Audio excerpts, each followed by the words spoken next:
here at the Wallace Stone Quarry. Going to be getting a tour of the site today. This is where they produce all the riprap that Fisher Contracting is using at the dam sites. So right now they're going ahead setting up some blast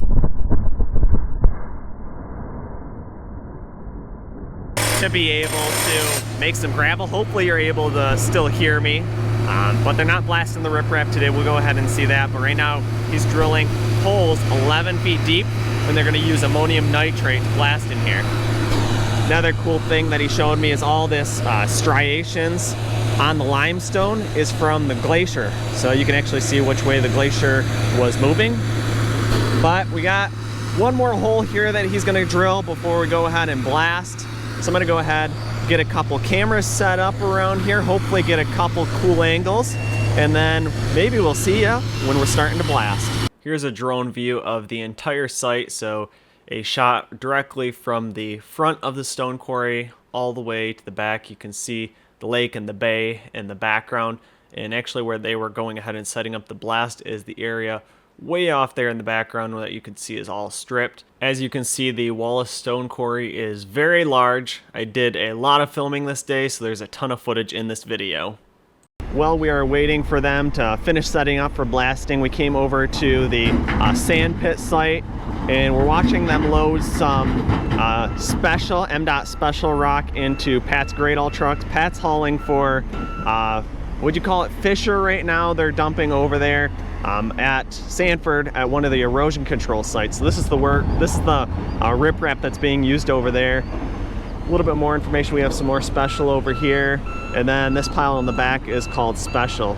So that's just a large mixture of, you know, fine gravel and a little bit larger stone. But yeah, just kind of watching the site. Record a little bit of this raw video for you guys that are interested in watching that. I'll probably include some raw footage here at the end of some of this work that's happening. I think I also called this pile over here on the left the special pile. This is the special riprap right here in front of me. This pile over here on the left is known as squeal. So this loader is a John Deere 844K and a 7 and 3/4 bucket on it. And this work, yeah, like I already said, this stone is being used down there at Wallace Road in Sanford for erosion control, but this was the same stone Wilson Road in Sanford. Thanks for correcting me. But this is the same stone that was used down there in Edenville Dam that they built the road in front of the dam when they went ahead. Right now they're installing the sheet pile cutoff wall directly behind where they put that riprap to form that road. Jumping back into some drone video now, we can see the Fisher Contracting truck leaving here. This is another subsidiary business of Fisher known as Fisher Transportation.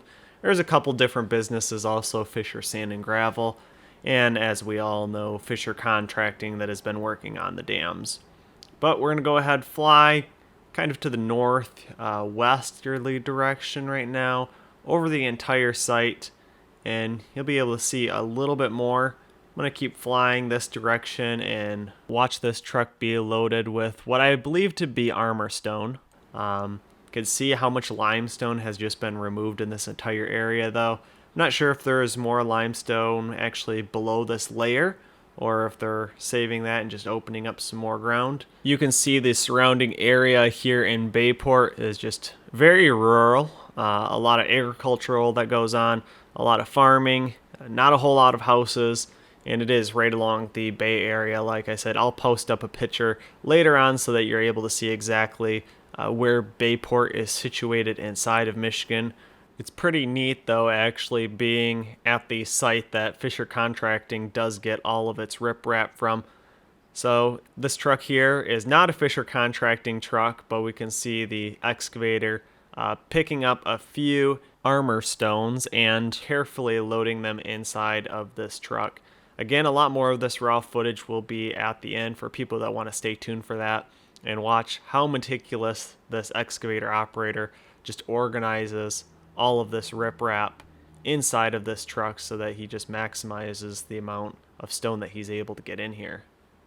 We're in a little bit of a different location now. Over here on the left we have the MDOT heavy. This is the stuff that they've been using down there, right where the old river path is meeting up with the new river path, kind of putting along the bank.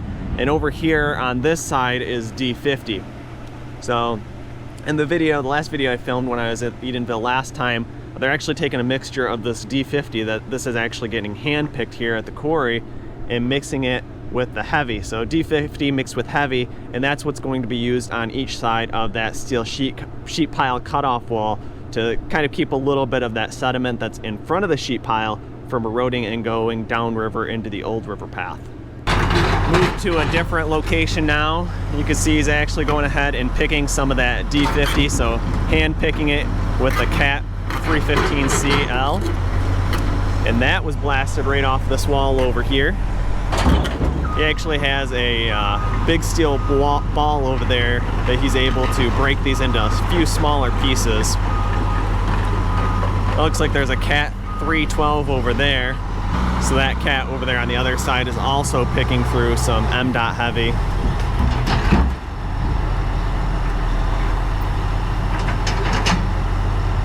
So I'm here at the Wallace Stone Quarry yet, and Brian has the privilege of kind of giving me the tour around today and showing me around the stone quarry. Again, we're in Bayport. So Brian, how long have you worked here at the stone quarry, and what's your title and position? 23 years. I'm a loader operator. I run the John Deere loader that someone else is running earlier. Yeah, because you're giving me the tour today. So can you talk a little bit about what's happening here behind you? Well, we have that D50 job going on, and a lot of the rock is too big, so Dave is breaking it down with the steel ball. And our plant is down today, so we have help of the big loader to haul it away. We got another loader down, or another digger down there, and MDOT help. I think a lot of people are probably going to say this looks like really meticulous work to be done. It is, but once you get used to it, it's just like nothing else, you know. You know what you got to do when you do it. So what's the wide range of materials that are actually produced here at the quarry? Everything from gravel to D50, is that the largest stone you produce? Well, we make a bigger stone than that too. We make like a 5-ton stone. I can show you that later, but we make everything from 3/8 chip to 5-foot rock. And it's used for asphalt, road building, just about anything, railroad bellows. And do you sell it to the public too, or only big contractors like Anybody Fisher? Anybody and everybody can come by from Wallace Stone. So why specifically in Bayport? Like, what makes this a good place to have a stone quarry? This is where the rock deposit is, and this is the only quarry I know of in the lower part of the state, you know. We have one in Alpena as well, spec stone. Pretty amazing. You can actually really easily see it from Google Earth how big this quarry actually is. And is it only limestone that you produce here? Yep. 1,400 acres.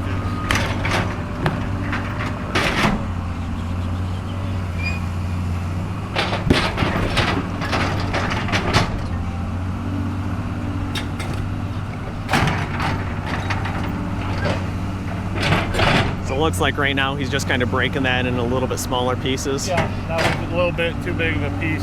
That D50, the big size is 42 or 48 inches, something like that. So it looks like most of the time he's dropping the rocks on the steel ball. If they're too big, will he actually pick up the ball and drop it on the rock? Or drop the ball on the rocks, you'll get a lot of splash. And you can knock the windshield out. This is all, he's done this for a long time. He knows which way he wants to do it. Yeah, I can see the expertise in all the operators here. You can tell you've been doing it for a while, how precise the work is actually here. Yeah, that's almost like a third hand when he's running with it. And this loader coming in over here, it's a Cat 988 88G. How big buckets on that? I think that's a 9 or 10 yard bucket. That's what loads our big trucks to feed the production plant. So is this special he's loading in the, or heavy he's loading in the bucket now to be moved? Oh, that's the more D50. Okay. that just gets transported over there into that pile to be dumped and loaded in. Yeah, we try to get it in one spot. That way it's easier for me to load. Yeah, exactly. All right, well, maybe I'll film a little bit more of this raw video and then we'll go to a different spot on the site. All right, we're back at the blast site here, and we're here with Adam, and Adam's gonna go ahead and, what would you say, load this charge, is it called, into the hole? Yep. So go ahead, Adam, and kind of explain the process of doing this. I already put this in here. Anyway, you gotta take the end here and stuff it in the booster. This is called the booster, this green thing here. That's what actually blows up the thrower down the hole. And that's ammonium nitrate? This is the nitrate right here in this Okay. bag. Raise this up a foot off the ground, off the floor down there. And then you start pouring the nitrate in. Go different levels for different places that we blast. This is going to have a 5-foot stem, so there'll be 5 foot of explosives in the hole. Okay, ran out. Gotta go to another bag quick.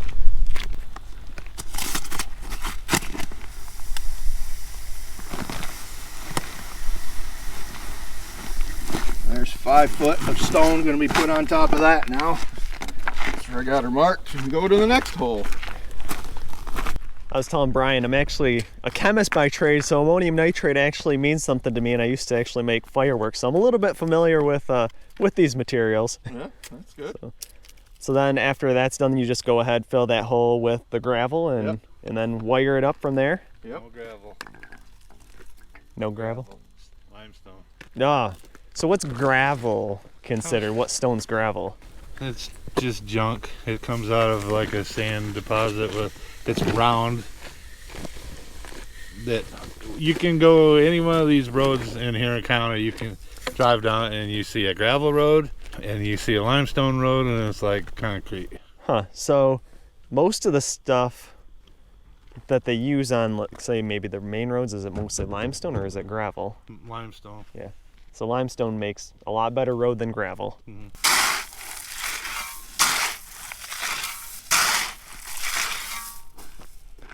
So the limestone's just to kind of keep that in there so it doesn't just go blasting up. All that pressure can kind of force that out the side. All these. This is a 3/4 here. And just all the weird shapes, it'll lock in there, and then the shot can't come out. It's got to go that way. You got any delays on this, Adam? I'll have 64 seconds from the first row to the second row. Okay. 64 milliseconds. So maybe we'll be able to see it with the slow motion. All right, we're back here, cleared away. You can see this is the blasting area, and we are ready to go now. Got all the cameras set up, the drone's in the air, drone's right over the top of it over there. So we go ahead, grab that remote, and then we'll go ahead and watch them blast this. All right, we're ready. Here we go, Jordan. Sounds good.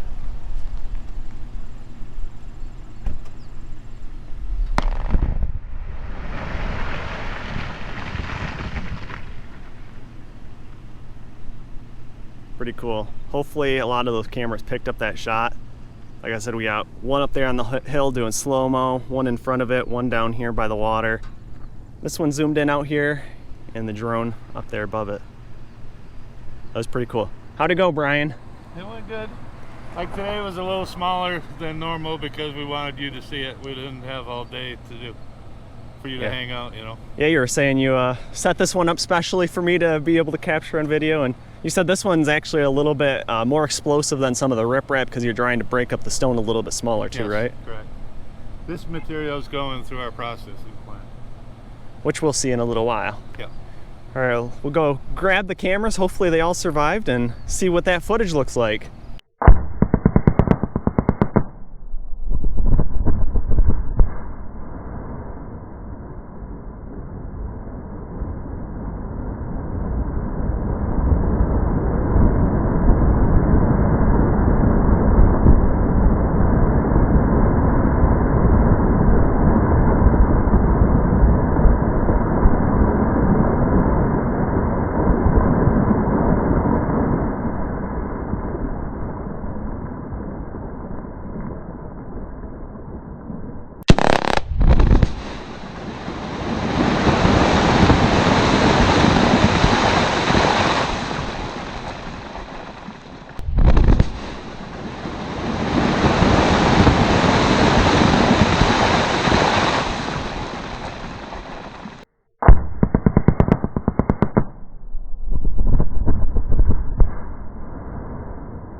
Got back to the blast site. Here's the aftermath. All the GoPros survived. There wasn't any damage to them. I hope we got some good footage out of those. You guys probably already know.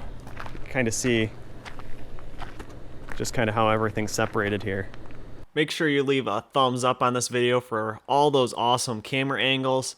Dropping in altitude here with the drone right after the blast occurred, you can still see some of the dust hanging in the air and kind of just see how all that limestone has just been separated and busted up. Looks like it made quite a crater right here in the very corner. I also kept flying this direction to the north a little bit further and was trying to check on the GoPro that I had up here on this bank of overburden. And I was able to see that, yes, that one was still safe and still sitting on top of the hill. I didn't lose any cameras during this blast. Also, you know, if you want me to go back out there and maybe film a little bit larger blast, maybe actually see a blast of riprap, let me know in the comments down below. It'd be pretty cool to arrange that and get out there, maybe put the GoPros and cameras in a little bit more danger, maybe get a little bit better footage of some cameras maybe going flying in the air. Backing up here with the drone, you can see where me and Brian were standing, backed up to this roadway and the rest of the site behind us. A lot of windmill production in the background you might be able to see. So if you can't tell now, we're actually by the plant. The plant's not running right now, so we're going to get a good tour by Brian. Looks very similar to Gold Rush, a little bit more complex, but can kind of tell us about like what is the job of the plant and how does it kind of work with this overview? It breaks the big stones into little stones. It separates them. That way we can have all these stockpiles of different products. And what's kind of the largest stone it handles down to the smallest? Well, you can dump 48-inch stone in here and it'll crush down to fine powder if you want it to. So we drove by a pile up here. It's actually the powder that a lot of times they use in the farm fields for limestone. That was kind of cool seeing that. I know I've seen some of those piles out in farm fields before. They spread lime on the fields to sweeten the soil.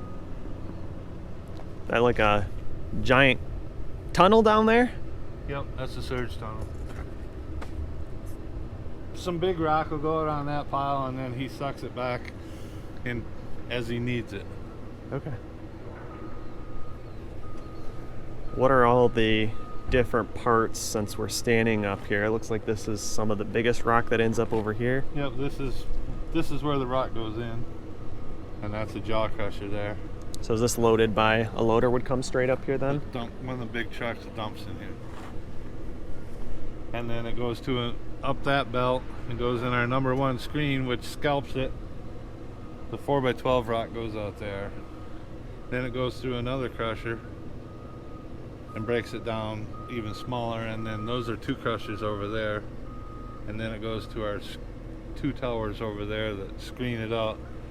Each screening tower has 15 screens on it, and there'll be different sizes where you can make different products out of it.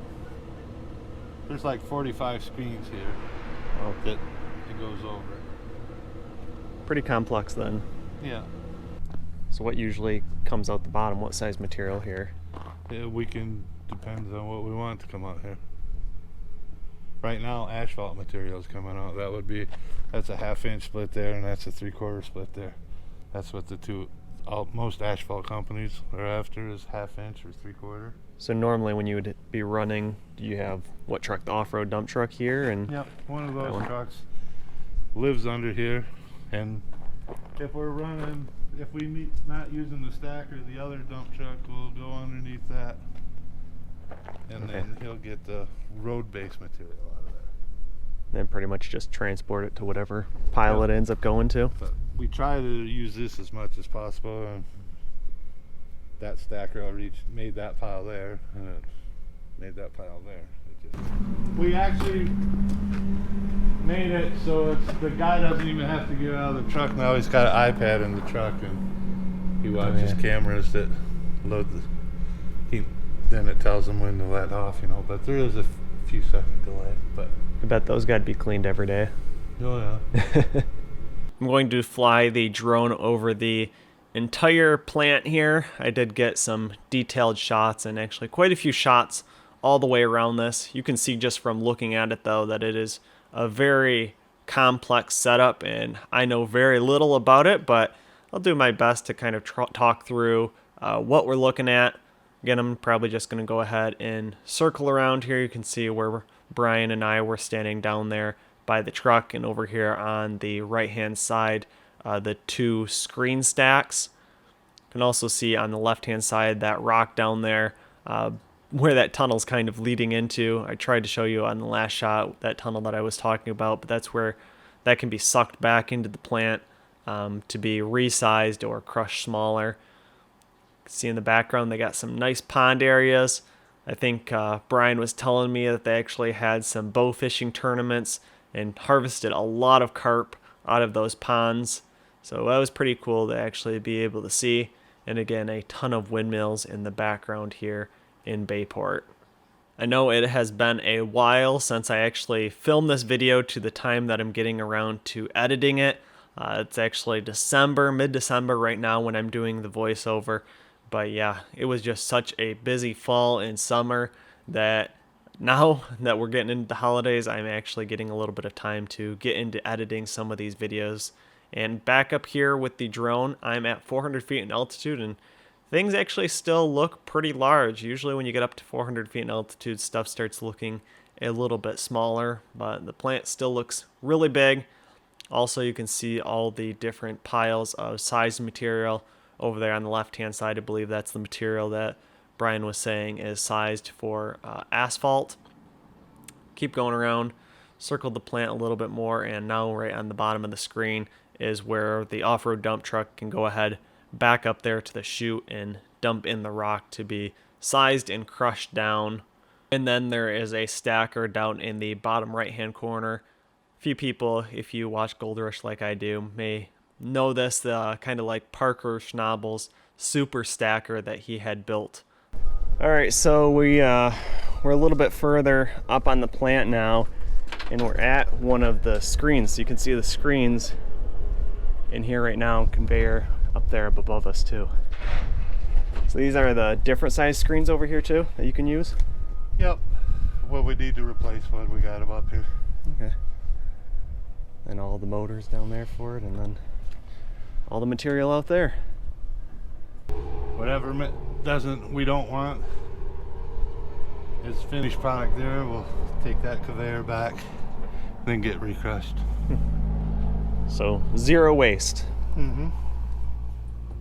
Now a little bit lower in altitude with the drone, probably about 100 to 200 feet in altitude, getting a little bit closer up shots of the plant. I did find it very interesting though that there is zero waste here on the stone quarry, and it makes sense if you can use everything down to what looks like dust, the limestone that gets spread on the farm fields, the lime, up to the largest stones possible that they produce here.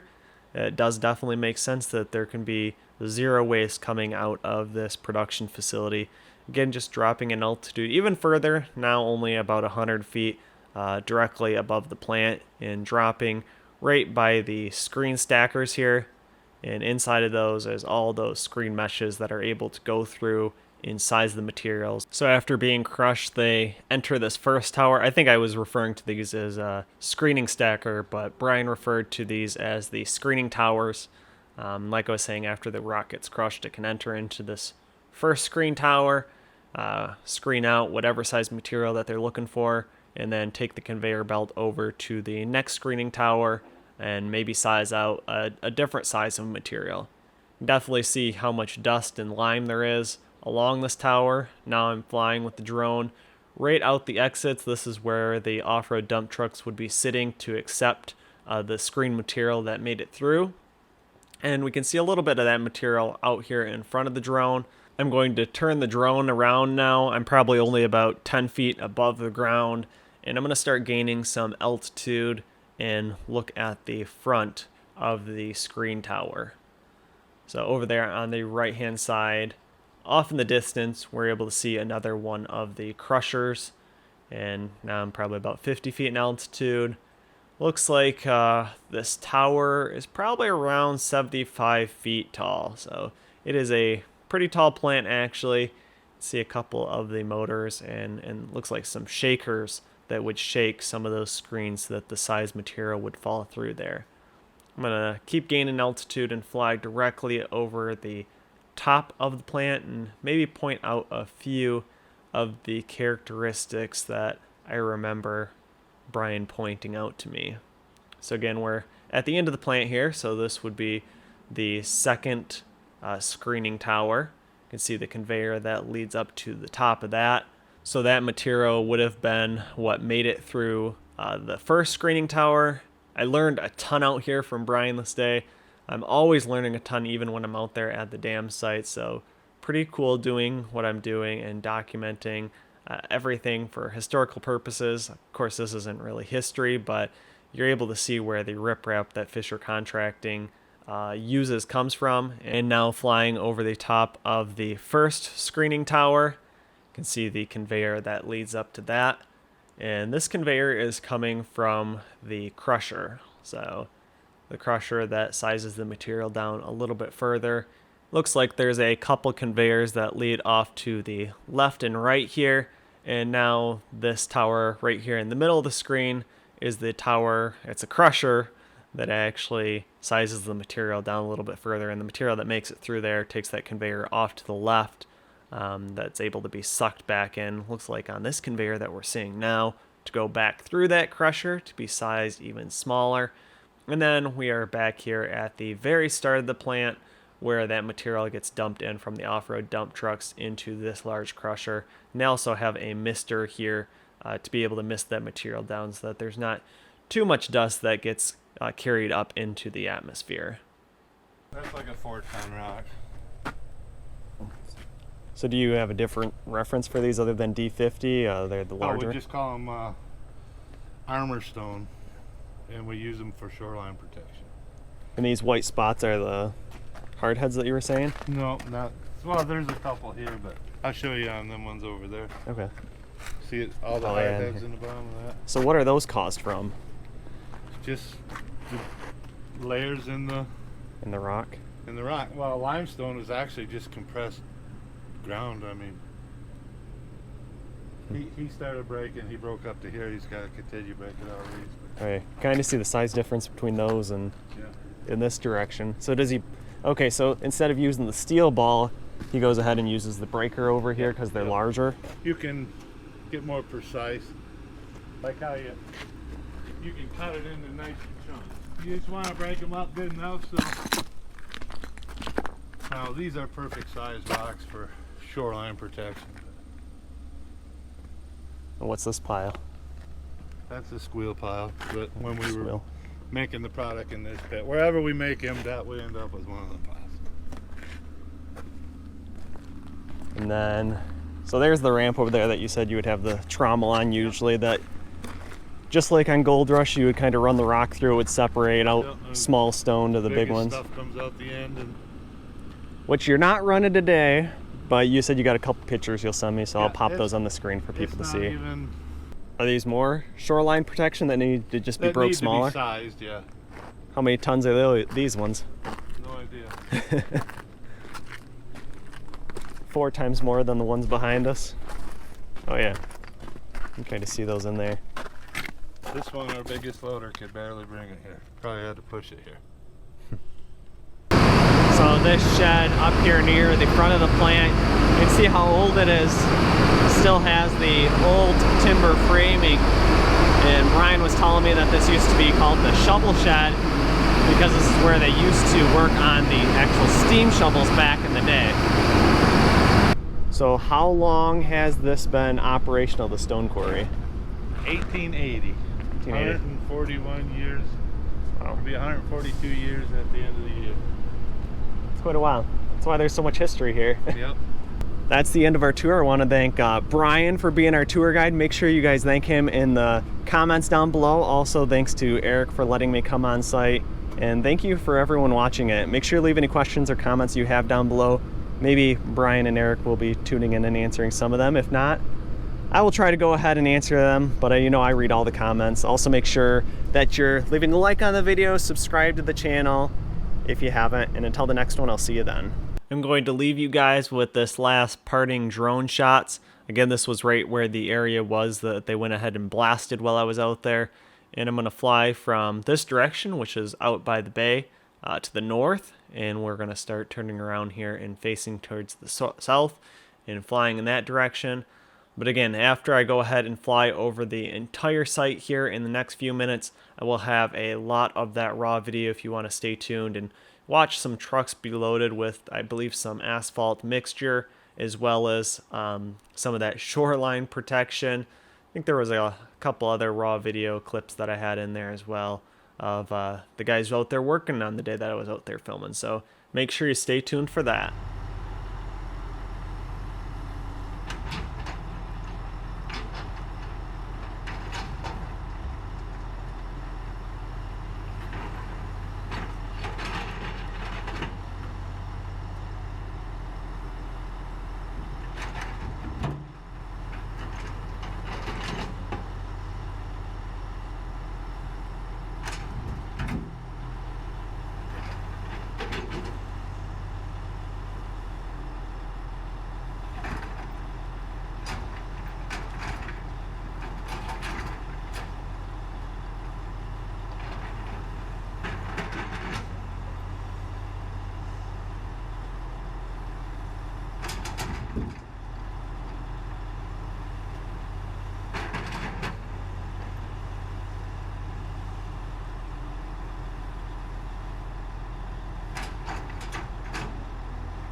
Thanks for watching, and make sure you hit the thumbs up button if you enjoyed this video. Also, make sure you subscribe so you don't miss the next videos I will be posting, and leave your questions, comments, and suggestions below. As always, I just want to give a massive thanks to the people who support me on Patreon. Never underestimate the value of your contribution to keeping this channel going. Thank you.